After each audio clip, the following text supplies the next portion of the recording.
Et si je vous disais que nous vivons dans la société la plus connectée de l'histoire, mais aussi la plus dépressive? Que malgré les progrès, le confort, la technologie, une part grandissante de la population se sent vide, épuisée, dévalorisée, parfois sans sens. Comment expliquer ce paradoxe? Comment comprendre que plus nous avançons, plus la dépression semble gagner du terrain? Aujourd'hui, on va décortiquer ensemble un phénomène qui n'a rien d'individuel. La dépression moderne, celle qui s'inscrit dans un contexte social où tout va vite, trop vite, et où notre cerveau peine à suivre. Dans notre société actuelle, la dépression est souvent présentée comme une faiblesse personnelle, un dysfonctionnement individuel ou une sorte de bug émotionnel. Pourtant, ce que peu de gens réalisent, c'est que la dépression est aussi profondément façonnée par le cadre dans lequel nous vivons. Nos modes de vie, nos environnements, notre rapport au temps, au travail, au succès, aux autres, jouent un rôle immense dans la manière dont notre santé psychique évolue. Loin d'être un simple trouble isolé, elle est devenue un miroir de nos tensions collectives. Il suffit d'observer le rythme dans lequel nous vivons.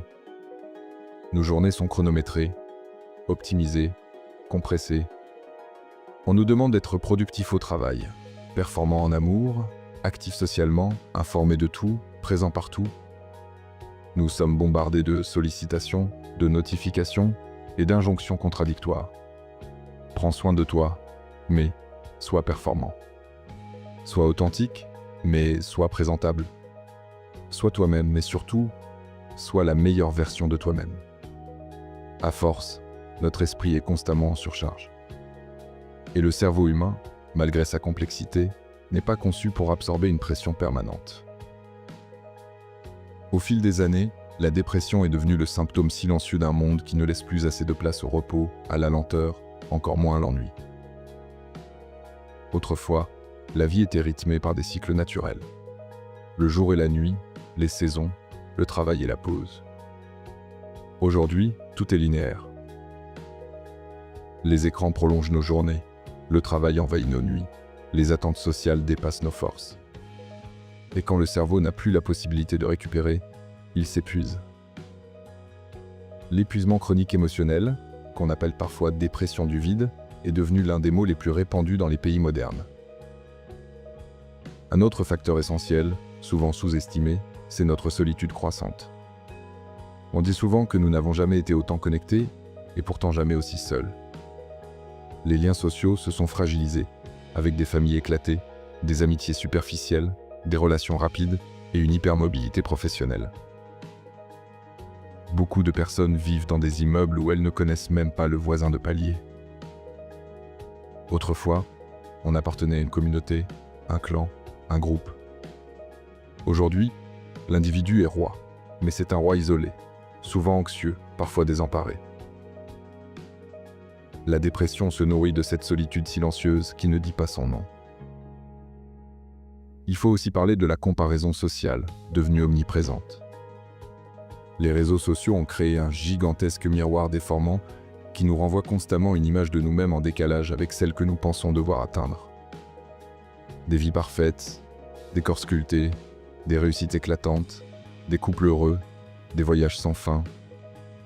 Même en sachant que tout cela est filtré, retouché, scénarisé, une partie de nous y croit quand même. Et ce décalage entre ce que nous pensons devoir être et ce que nous sommes réellement crée un sentiment d'échec permanent. La dépression moderne, c'est aussi ça. La sensation de ne jamais être assez. À cela s'ajoute un phénomène encore plus subtil. La perte de sens. Beaucoup de personnes vivent aujourd'hui dans une sorte de brouillard existentiel. Elles travaillent, elles consomment, elles enchaînent les obligations, mais sans sentir de véritable direction. Tout semble mécanique, automatique. La dépression n'est pas toujours un trop-plein d'émotions. Parfois, c'est une absence totale de ressenti, comme si la vie avait perdu ses couleurs. Dans une société où l'on valorise la performance mais pas l'introspection, où l'on apprend à réussir mais pas à se connaître, beaucoup se retrouvent déracinés, comme coupés de leurs propres besoins. Le travail joue aussi un rôle immense. Le monde professionnel s'est transformé à grande vitesse. Pression accrue, insécurité, horaire instable, manque de reconnaissance. Le burn-out, autrefois rare, est devenu presque banal.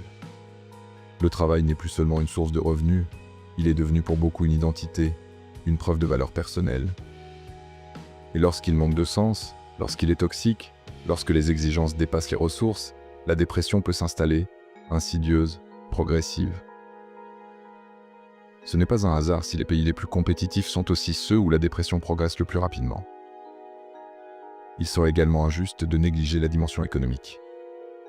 Les difficultés financières, l'instabilité, la précarité pèsent lourd sur la santé mentale.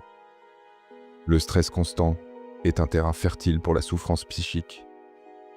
Quand le cerveau est en mode survie, il n'a plus la disponibilité nécessaire pour se projeter, se ressourcer ou trouver du sens.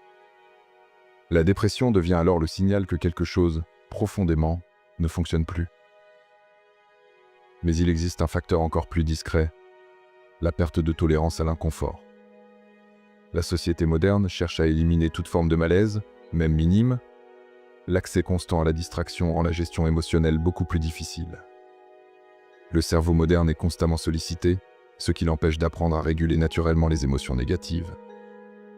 Résultat, lorsqu'un choc, un deuil, une rupture, un échec survient, beaucoup se retrouvent désarmés, comme s'ils n'avaient jamais appris à affronter la souffrance psychique. La dépression apparaît alors comme une chute brutale, un effondrement face à des émotions devenues insupportables. Un autre aspect déterminant, c'est la stigmatisation. Paradoxalement, même si la dépression est plus présente que jamais, elle demeure difficile à avouer. Beaucoup ont peur d'être jugés, incompris, rejetés, catalogués comme faibles ou incapables. Cette pression sociale pousse à cacher, à sourire malgré la douleur, à continuer comme si de rien n'était. C'est ce qu'on appelle la dépression souriante. Elles progressent rapidement parce qu'elles se font parfaitement dans un monde où tout doit paraître fluide, maîtrisé, parfait. Et plus on masque sa souffrance, plus elle s'enracine. Il faut enfin évoquer la dimension biologique, bien sûr. La dépression est un trouble réel, avec des mécanismes neurochimiques, hormonaux, génétiques. Mais ces facteurs, seuls, n'expliquent pas l'explosion actuelle.